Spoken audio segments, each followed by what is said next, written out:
People don't know what's going on. They listen to the mainstream media in the country where they live, and they swallow the crap being sold to them. We used to say in the Bronx, people don't know about shit, and that's what it is. Did Taylor Swift have sex last night? I mean, that's what they know about. They don't know what's going on in the world, so they do what their politicians tell them to do. You stand 6 feet apart. You wear this mask. Remember this? Everybody walking around with these? Oh, and you read what it says on the box. These masks do not eliminate exposure to the risk of any disease or infection. I'm the politician. I'll tell you what to do, all right? I'm in charge. You're nothing but a piece of crap. That's what's going on all over the world. And the people, I'm a Republican. I'm a Democrat. I got a mind that big. I listen to what they tell me to do.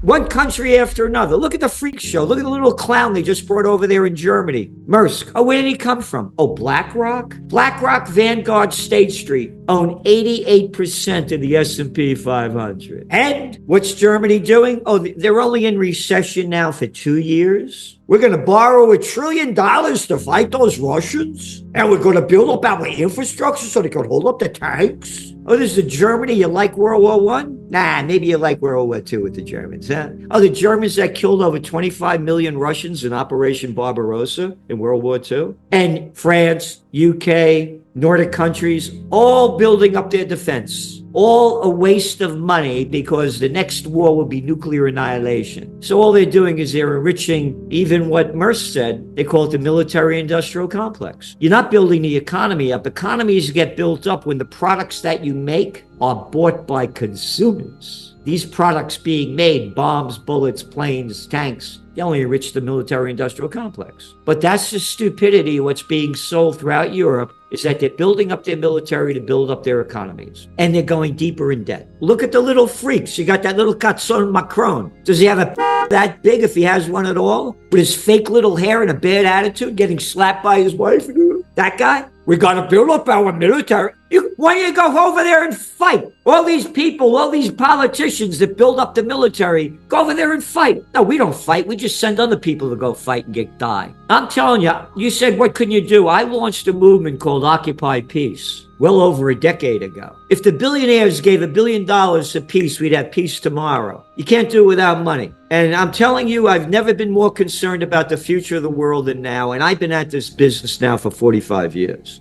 First of all, with the robotics, what happened with the Industrial Revolution? People used to make the products by hand, right? And then you had the Industrial Revolution, and it changed the whole deal. But there was also the ups and downs. I'm up here in Kingston, New York. Kingston, New York, they used to have the shirt factories up here. Gant, a whole bunch of them. Then you had a guy like Bill Clinton. He moved NAFTA. Get the jobs out of America. Bring them down to Mexico. You got cheap labor over there. Brought China into the World Trade Organization. Get the jobs out of here. And what happened? European and U.S. manufacturers gave China all the high-tech and heavy industry technology that they never had. And now China, take a look at the electric vehicle market. Who's leading it? Oh, BYD, Chinese. They didn't have it before. So yes and no about the jobs, because here's the deal. When America had the manufacturing jobs, it was a different country. I hear from like people in the restaurant business. They can't find any help. People don't want to work like they used to. They don't have the energy of what this country used to be. Once upon a time, most people around the world wanted to come to America. It's not the same place anymore. And it's a freak show right over here. You know, there used to be a circus called the Ringling Brothers and Barnum and Bailey Circus. They went out of business. You know why? You don't have to step right up,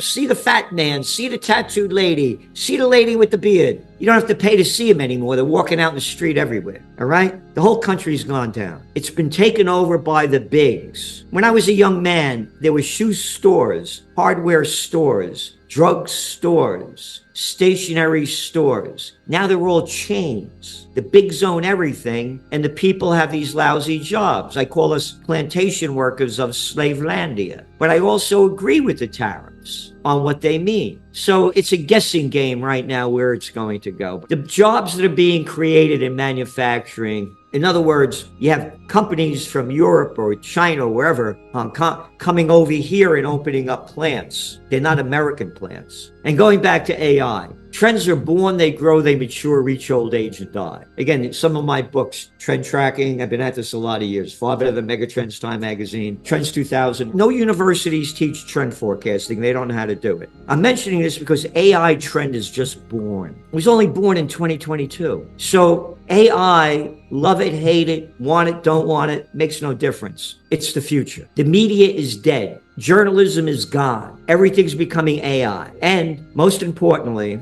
on the economic end, China is going to lead the world in it, and is going to be a dot-com bust 2.0 because they overinvested in these companies that were just when the AI was born. You don't invest everything in the first companies born. Going back to the facts, tracking trends is making connections between different fields. I talked about Bill Clinton bringing China into the World Trade Organization. In the year 2000, 25 years ago, some 10% of Chinese 18-year-olds went to college. Once they got into the World Trade Organization, now almost 70% of 18-year-olds are going to college now. What does this have to do with AI? Everything. Young people are totally high-tech AI addicted. You saw what happened with DeepSeek. That's out of the news now. Let's go back to January. Oh, Nvidia's stock went down 17% in one day, wiped out $600 billion worth of value. Oh, Chinese companies said, no, we don't need these big chips. Oh, and it didn't cost us $100 million to do it. It cost us $6 million. Oh, and now we're the most used AI in the world. Again, this is just beginning. China's going to take over the world in AI.